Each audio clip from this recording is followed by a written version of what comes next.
السلام عليكم ورحمة الله تعالى وبركاته. حباب الفانتوم من ال 24 ولاية وولاد الترجي الرياضي التونسي، مرحبا بكم وصحة شريبتكم ورمضانكم مبروك.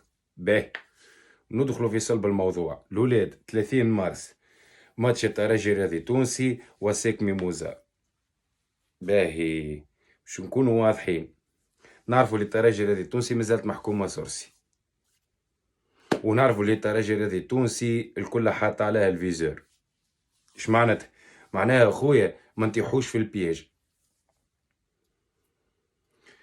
المقذوفات والفلام وكذا والشغب والربوخ وكالدنيا خويا راهو ينجموا حتى يجوا مندسين في وسط جمهور الترجي الرياضي التونسي ويعملوا بلبله لا لشيء الا وانه باش يحطموا جمهور الترجي الرياضي التونسي اللي هم لو كان يقعدوا حياتهم ويعيشوا قد اللي عاشوه ما يعملوا حتى شيء. لكن خويا نكونوا واقعيين، الولاد نتفرجوا في الماتش، ندزوا مع الجمعية، نبعدوا على أي حاجة تضر الترجي الرياضي التونسي.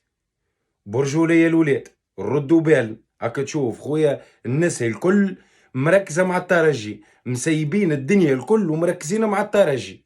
معناها خويا تنجم تتوقع أي حكاية. الولاد ردوا بالنا على رواحنا، ردوا بالنا على الترجي. خويا تطلع سيبورتي غني كذا منا مغادي كيما العادة، تبقينا ديما عينك على اللي بجنبك. عادي جدا يدخل لك اي واحد من اي جمعيه اخرى لابس لك مليون للترجي الرياضي التونسي ويدخل باش يعمل اي موضوع اي حكايه باش يطببها في حيط. ونعرف جمهور الترجي اللهم صلي على النبي عندنا حاله وعي تبارك الله، رب يبقى علينا الستر.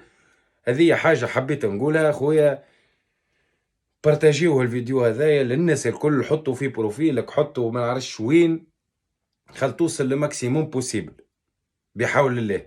ترجي يا دولة، وبحول الله بحول الله بحول الله ل 30 مارس فرحنا الترجي كالعادة، وبحول الله 2 بلاش للترجي الرياضي التونسي. الناس الكل في الكومنتات اعطوني توقعاتكم للسكور تاع الماتش هذا، والسلام عليكم.